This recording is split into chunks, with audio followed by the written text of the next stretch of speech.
Hey there, thanks for tuning in to Duckbricks. I'm Chris and welcome to a brand new episode of LEGO Lookbacks, the show where we take a look at older, discontinued LEGO themes of the past and showcase every single set and minifigure from the theme. And today we are going to be taking a look at LEGO Agents. So LEGO Agents released from 2008 to 2009 and was a follow-up to the previous Agents lines that they did in the past, specifically Alpha Team, which ran a few years prior to that, and was followed up by Ultra Agents later on in 2014. Agents was kind of the middle Agents line when LEGO was doing a lot of original themes. You can see all of the characters here, and yeah, they were pretty much just wearing the same outfits. There was just a male and a female torso as well as body armor, but pretty much all the other characters aside from the unique face prints were just absolutely identical and the same. The villains also all were under the Dr. Inferno banner, so they all kind of use the same exact logo, and many of them did use the same outfits, although we get a little bit more variety in the villains themselves. Agents was a really interesting theme because it was LEGO's attempt at making a super spy type LEGO lineup that was supposed to kind of evoke some James Bond stuff and also was supposed to kind of feel like a more cartoony or cheesy vibe to the way the villains were set up, kind of just like classic pulpy agent stuff. And for the sets that we got from 2008 to 9, we actually got a lot of really interesting mission style sets where literally every single set was built around one particular mission.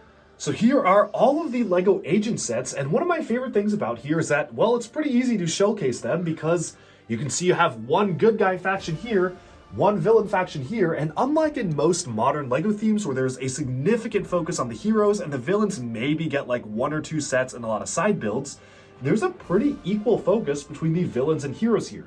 Sure, the heroes have a little more vehicles than the villains, but this was back when for LEGO original themes, they were really trying to focus on giving us two big different factions. Like Mars Mission, for example, had a lot of human stuff and a lot of alien stuff. And here we had a lot of good guy agent stuff and a lot of villain bad guy stuff. One of the things that I really like about Agents and the way that they had things set up was that they were divided into missions, where each set served as a mission where the heroes face off against the villains.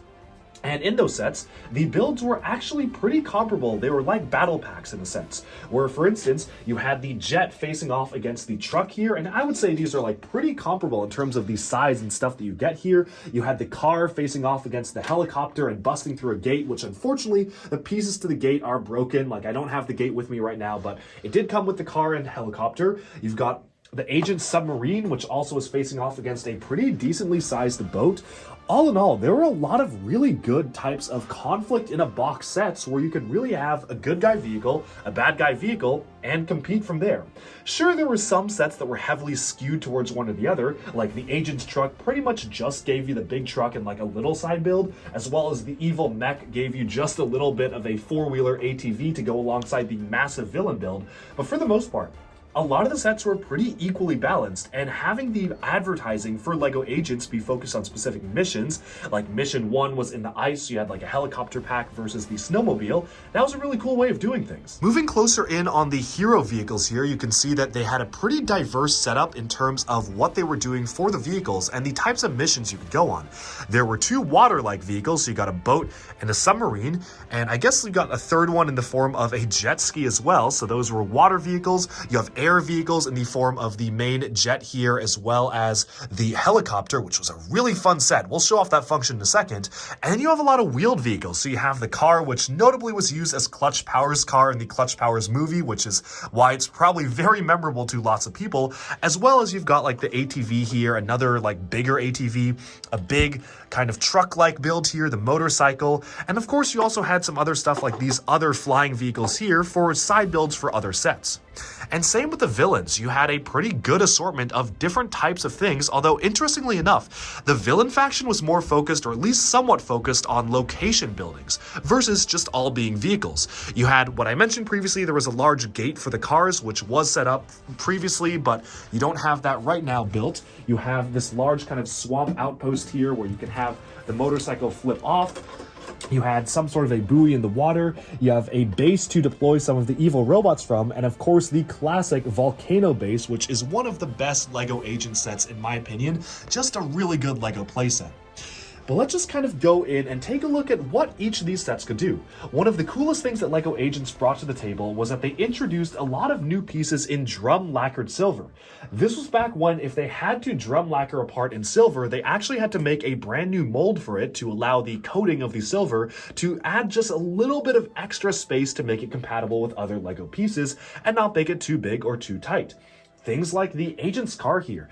Just look at how many pieces are in silver. You've got these large tile pieces in silver. You have these bricks, like this is in drum lacquered silver. This like 1x8 brick is entirely drum lacquered, and that's something really special that we don't really see a ton from LEGO today.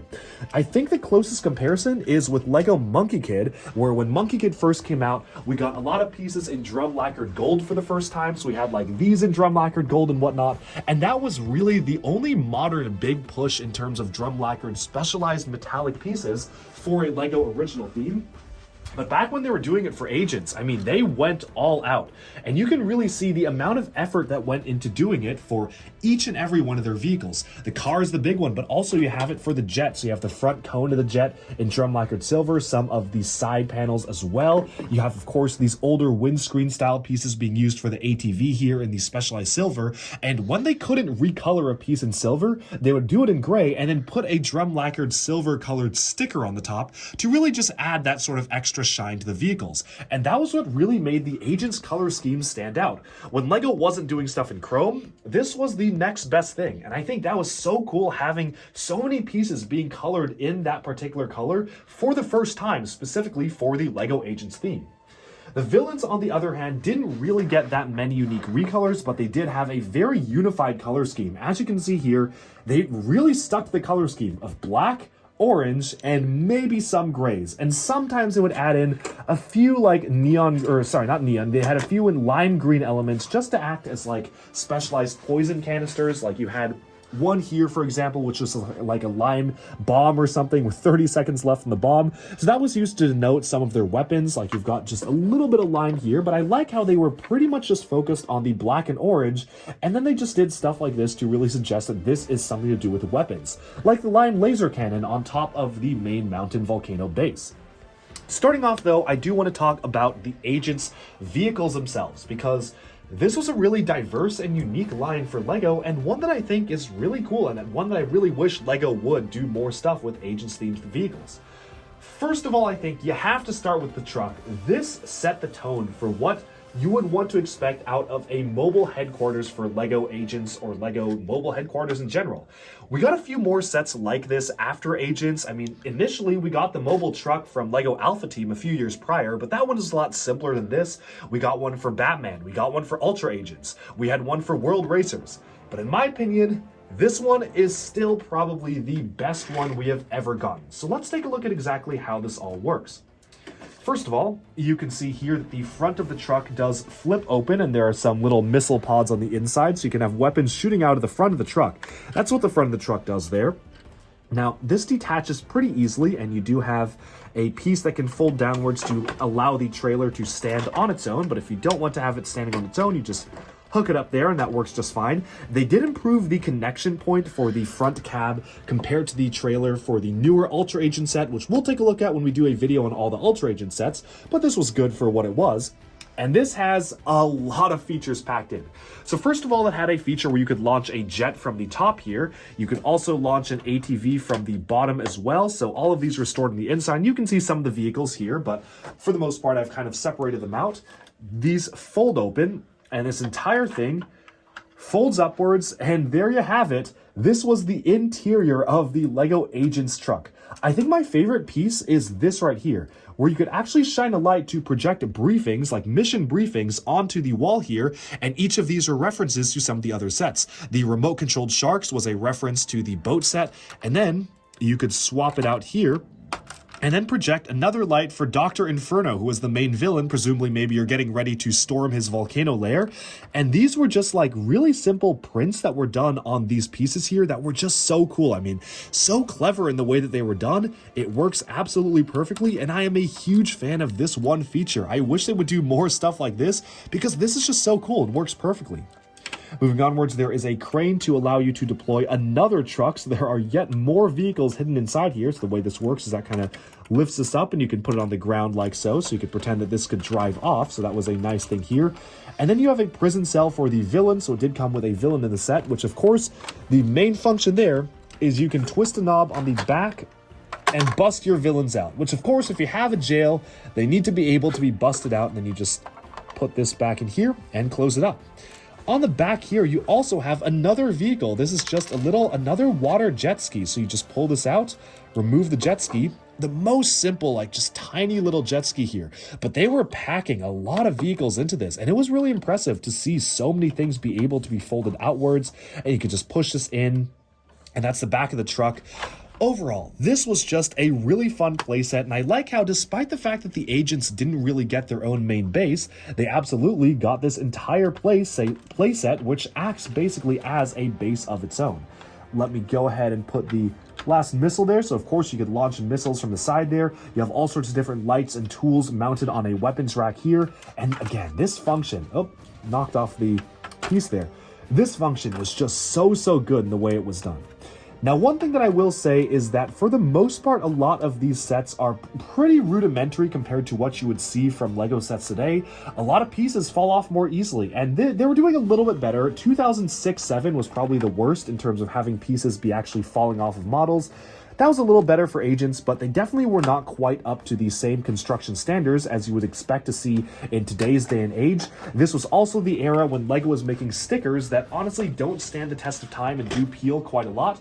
You can see these stickers starting to peel on the boat here, so never fun to have that. And they have changed stickers recently. I mean, I say recently, they changed stickers after they realized this was a problem. So very quickly, they changed the material they used to make stickers, so these never happen anymore. But it was a particularly big issue in like 2006, 7, and 8. And that's why it does affect some of the agent sets, which is unfortunate because these are really nice stickers. And it would be a shame, especially these shiny drum lacquered stickers, if they were to crumble apart. Moving on from the truck, though, I think my two favorite vehicles, if I had to pick other than truck, are the helicopter and either the car or the jet. I have a lot of good childhood memories of playing with both these vehicles here. The helicopter was a big one. This was also in the later waves of agents. This was not in the first two waves. So let's start off with the first ones that we got. I think the car is one of the most iconic agents vehicles because it was, again, used in clutch powers.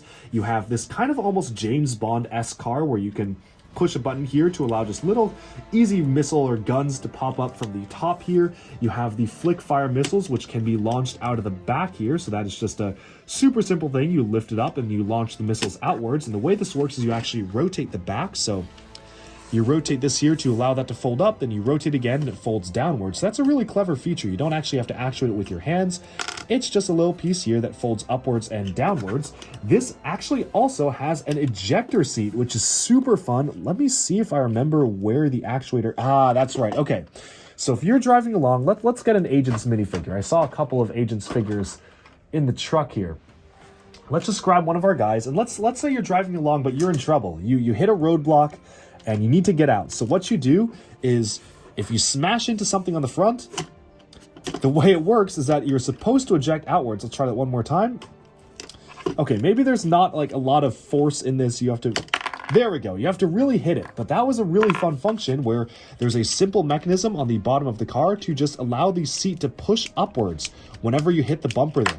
Really simple way to do things, but one that is really good. And I mean, it works really well. Very happy with overall the way this was done. Again, though, not a lot of really great building techniques done to make it actually be fully closed up and actually work well. There's a lot of stuff in here that definitely wouldn't fly today because pieces will just fall off and they're not as robust as other LEGO sets. But for their time, it was really good. And it's really cool seeing such an iconic car in LEGO form because this was a big part of LEGO. Moving on from the car, though, we can take a look at the jet. The jet doesn't do a ton. I mean, it's mostly just a build. You've got the Technic competition cannons on the underside. I always liked the barrel being used as the exhaust there, and now it's a pretty common technique, but I remember it was pretty new to use that as an exhaust back in the day. And the shaping of this jet is just really cool. I mean, this is just kind of a more almost militaristic style jet, and while it is rudimentary compared to the jets that we get today, I just really like the shaping done for the vehicle itself. And I think it's just very swooshable to fly around and go on like attack runs with it. This is just a really cool jet to have and definitely one that's really massable as well. Moving on from that, though, we can take a look at some of the other vehicles. I really do like, this is supposed to have a cockpit. I think the cockpit piece was probably just this. Again, a lot of these are just missing pieces because things are coming off of them, but I do actually really like the jet that we got for the main Inferno base here, just having this almost like Avatar-like drone quadcopter, not quadcopter, like dual blade here for the propellers, but in the way they're set up is really cool. Using the dark blue recolor of the flex tubes was great. This one's more simple. I mean, it was just kind of a simple side build, but it does have the propellers on the back here. And I like that each of the builds did something. I mean, you've got flick-fire missiles on this one, flick-fire missiles on even this more like Technic build tripod here. The ATV from the later wave has suspension, so each of these just goes back and forth separately, so it's really cool. You can kind of have it go over rough surfaces, have it wiggle back and forth, which is fun. And this also does, of course, like most agent sets, have guns that pop out of the top, and you can fire those missiles outwards, so this is a fun set to have overall. Moving over to some of the water vehicles and saving what I think is maybe the best for last, we can take a look at the first boat here. Now, the boat made expert use of the airplane door piece from 2008 to act as these little compartments here, and this was a really smart parts usage to actually allow you to place minifigures there. If you wanted to have minifigures piloting the boat, you put them in there, and the airplane door piece just closes. You also have a new piece developed for agents, which was the harpoon.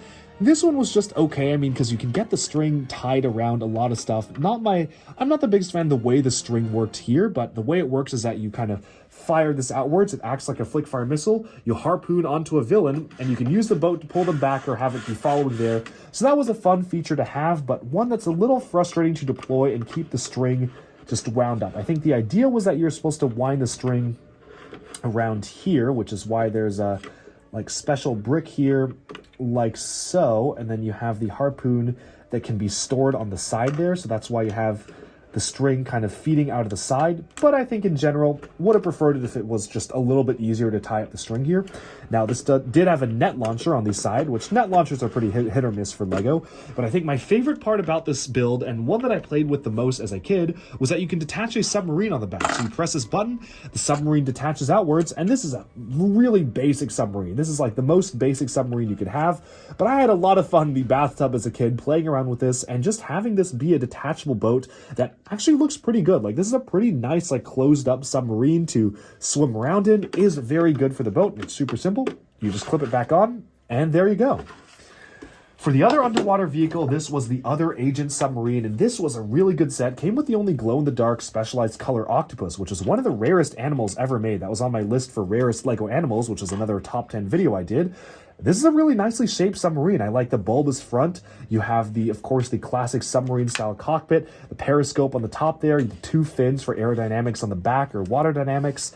You can slide this out, and this is its own thing. You've got an agent mounted on the back there, piloting this detachable submersible craft. So this is a really cool piece of it that does detach. And again, the agent minifigure who's just hooked up there just fits right in, so you wouldn't even see him when it was closed up.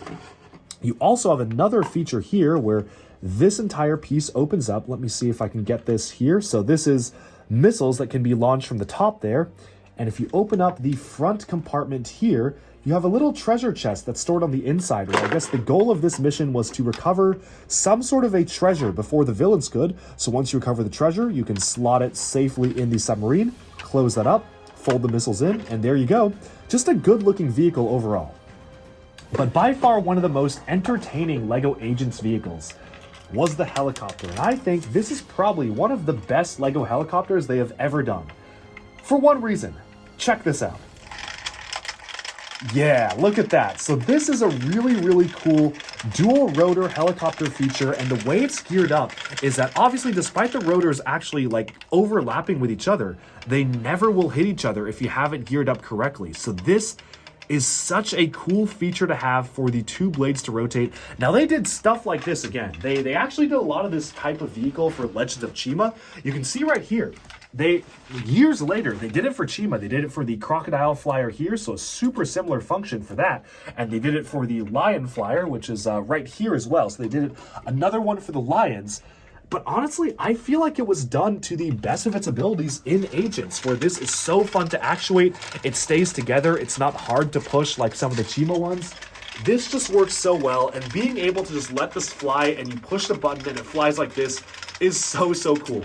Now, Ultra Agents did one that maybe could be considered even cooler by having other types of alternating propellers, but altogether, this was such a cool feature, and that wasn't all, because there were quite a lot of other features to this as well.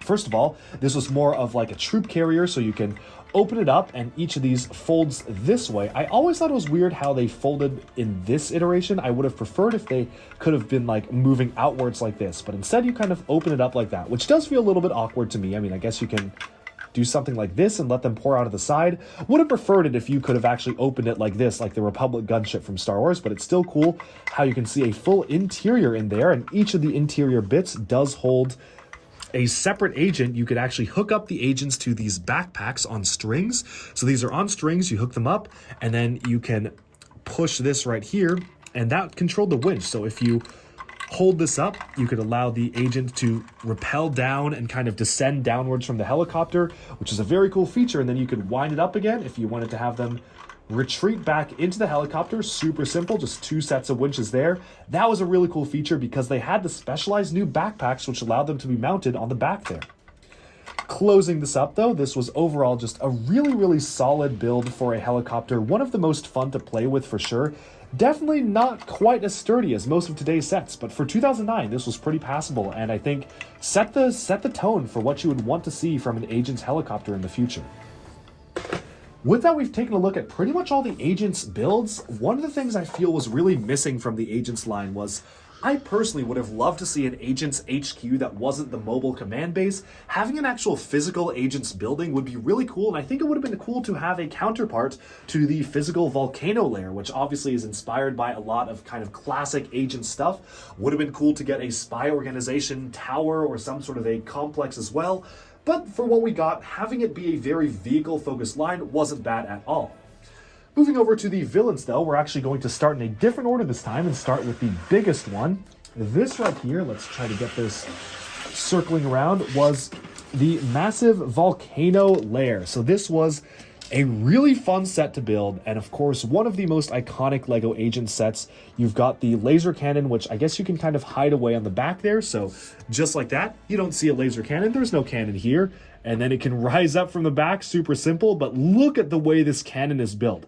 This is a crazy looking cannon. You've got lasers going all around, you have so many radar dishes. This just looks so fun and so cool to play with, and this was probably my favorite part of the set, was that you could even rest the cannon here, kind of in between. You could have it pointing down at visitors, like very cartoonish, like large cannon here, and this was just a really fun set.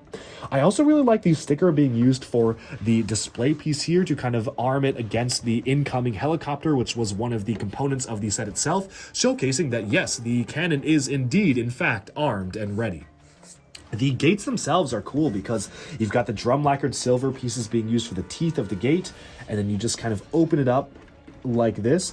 No mechanism to open it up. Would have been cool to get one, but these are just on hinges, so these open up like so. Not a ton of interior detail, to be honest. You've got some sorts of stuff here, like you have some other screens and whatnot, but for the most part, you just have a throne for Dr. Inferno, which is cool. I mean, it's good to get a main, like, white chair for him. I think that's very, like, classic James Bondy-esque villains type thing with the white chair, but for the most part, not a huge interior. You've got a little study session to investigate a diamond there, and then here there wasn't really even anything on the other side. So I think if LEGO were to do this today, they definitely would pay a lot more attention to the way that it would be set up in terms of having more of an interior space to play with. But one thing that's really cool, I'm going to remove this here so I can put it back on, was that you can actually see that they had some sort of energy pylons on the inside. So these are, I guess, energy pieces that are fueling the cannon itself. Really like the inclusion of that particular detail, having these like energy spikes, like that's what's fueling the massive cannon here. This does close up like so, and it does actually look pretty good closed up. I mean, this is a pretty solid volcano when it's closed up. You can also open it up to make it feel a little bit more menacing and like large, like there's more stuff to do here. And it did come with a little bit of a bridge transport. I don't have the bridge anymore, not sure where that went, but this was essentially a little section to allow you to dangle heroes on the hook over a pit of lava and fire. So that was a very, very fun detail to get. Moving on to some of the other buildings, I wasn't super impressed by a lot of the other buildings. I mean, this one was cool because you've got the big radar dish, which does spin around. You can actuate it from the back, and you have the gate, which opens and closes to allow the minions to enter and exit. You kind of have a face here with 2 eyes and a jaw. But then otherwise, like super simple stuff going on here. Not a lot of interior space whatsoever. This was just a side build for the helicopter, so not a lot going on here. Moving on, we also had another location-esque build in the form of the motorcycle going up to the swamp here. This is a nice feature where you press a button and it flips over. So if you have the motorcycle driving here, you can flip it over and cause the agent to fall into the crocodile-infested waters. But again, a very rudimentary build. I do like that they introduced the chain link piece. This was a new piece made for LEGO agents, and they really only used it in this theme. This was a very special one to get, and I think it's a really cool piece. Definitely one that's very useful. So they did make that for this theme. Moving on though, my favorite villain set other than the volcano lair is easily the main evil robot here. This is just such a fun and like campy design. I love the way that it works. You have a light brick being used here, so the battery's kind of dying on here, but yeah, I mean, you can see it. It lights up for the flame there. That was very fun to play with. And this does have full articulation, so you've got like specialized transparent articulated pieces to allow the light to flow through. That was very cool. A new dome created for the egg-shaped top of the robot here, so that opens up. Of course, you gotta have an escape plan. So the villain does have just the smallest little jet to escape from, so you can have him like fly around here like so, and then that just folds up. Control panel folds in here, and then you can place this just back in there as the escape little jet. So that is a very fun feature, like the use of the racers kind of engine pieces to accentuate the front grille of the robot itself. And it does have that waist articulation. You can spin that around. The claw, of course, you got the spinning claw with these specialized drum lacquered pieces, which opens and shut. Just a really cool and goofy looking robot in general. And yeah, it does have knees, because this was back when LEGO didn't really have any reservations about including knees in mechs. So you have full articulation here. And because of that, you can actually get this in all sorts of crazy poses. Like you can really get this posed up. Maybe get it like launching a fire volley here, like bent over that way. Just a really fun and posable mech to be able to play around with, and definitely one of my favorite villain sets that they did for the theme. It made sense that this was its own standalone set, which just had a few. I think it had the ATV and maybe this little plane, but for the most part, the focus was on the mech, because that's what you want here. Moving from that though, I think the agents' vehicles were more interesting to me than the villains' ones in particular. Like, the snowmobile is okay. It looks better when it has the minifigure mounted on it, but without the figure, it looks a little bare bones because the figure had the big weapon he was holding. You have the truck, which it also did have a little piece of treasure here, which you have to shoot with the jet to allow that to explode outwards, but overall, I think the truck is an okay build, just maybe not the most interesting. Like, it's a fairly standard LEGO build. You do have the hood up here, which does open. Of course, every agent's vehicle, or agent's villain vehicle even, has to have the little guns on the front, which open up, but it's pretty simple stuff there. You have the helicopter, which the main feature of it was that when you rotate the blades, you actually can deploy the main pilot there, so that's kind of like the evil Cyrus Borg almost. I don't remember exactly what the name was. I think Spyclops. His name was Spyclops. So you rotate the helicopter blades, and as it's rotating, the winch either extends or retracts. Although, to be honest, I probably would have preferred if they actually did this based on another thing that you could twist on the side, because sometimes I just want to rotate the helicopter blades without having it actuate a feature. But I think it was an inventive one for what it was. From there, we have another helicopter.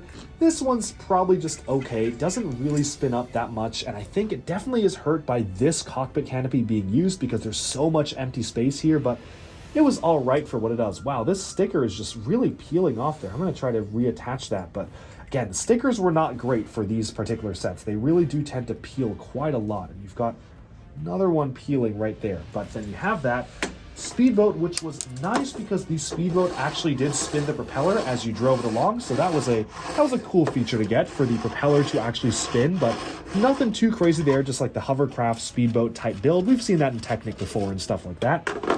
My favorite one in terms of shaping is this jet here. This was just the side build for another set. I think this was the side build for the truck or something like that, but the way this is done is so creative. You have studs on the side and upwards and backwards construction for the rotors here. Really cool. You've got the gun here. It's supposed to be a gun on the other side. It's missing right now, but you use the Mars mission windscreen for a good canopy for this jet. Yeah, the shaping of this is really cool. Big fan of how that one turned out. You've got the boat with a Technic competition cannon mounted on the back. Super simple construction here. You also have the missiles being mounted and launched from here. Of course, you got that chain link on the front there and some other missiles on the sides, but overall just a pretty standard build for an evil villain boat. And yeah, that was pretty much it. I mean, you got a little like submarine grabber. But for the most part, I think that the most development effort and some of the coolest sets were from the Agents line and not the Villains line. While the Villains did get two really good sets, this one and this one, I think the Agents vehicles were so cool, and it's really cool to have two very clear and distinct factions going up against each other in a single LEGO theme. So in terms of looking back at LEGO Agents and the impact it had on many fans out there and the impact it had on LEGO, I think that Agents is a little bit, I think it was an average LEGO theme. I think it didn't really do anything super crazy. There are a few standout sets that people remember very fondly. I think standout sets, helicopter, truck, the volcano layer, and the mech. There were four really big standout sets, and while the rest of the builds were good, I mean, I do like the car, I like the jet, and I like some of the other builds here, the focus was mostly on these big standout sets, and I think most people who remember LEGO Agents from 2008 to 2009, if you're my age, I'm 22, I grew up playing with these, but I definitely have much fonder memories playing with like Power Miners and Atlantis. Those are, I think, a little bit stronger in my mind than Agents. Agents kind of came and went, and I feel that Ultra Agents, which came out in 2014 as its kind of successor, was a lot more successful in terms of giving us more dynamic vehicles and more dynamic villains. Because while it is cool to have two factions facing off against each other, and I'm glad we were able to get that for these Agents line, I always prefer it when you got more variety in a LEGO theme. And Ultra Agents gave us different types of villains who maybe were working together or maybe were working individually, and gave us a more unique kind of color palette for each of the villain vehicles from there. Still, that being said, cool to have two factions facing off against each other, and I think that Agents is one of the better original LEGO themed lines, especially around when LEGO was reaching its peak for original lines. 2008 and 2009, you had Power Miners running, you had like Atlantis, you had Agents, you had Ninjago just starting in 2011, you had Alien Conquest. There were so many original themes incubating, being made, or being released around this time that were so much fun, and I really do hope that one day LEGO will return to making a Super Spy-esque LEGO theme. I think they definitely have the ability to support that. There certainly would be demand, I think, so I would love to hear your ideas in the comments below. If LEGO were to make an Agent-style theme today, what would you want it to look like? Would you rather it be more faction-like? So obviously the Agents, the Agents have to be one faction. But do you prefer it when the villains are in one faction, or would you rather the villains be more unique and do different things? Of course, let me know down in the comments below which Agent sets did you have, what is your favorite LEGO Agent set, and how do you think this ranks compared to LEGO's other Super Spy themes, like Alpha Team and Ultra Agents? With that, we've about summed up our look at the entire lineup for LEGO Agents, running from just 2008 to 2009, only 2 years, and really just only a few waves.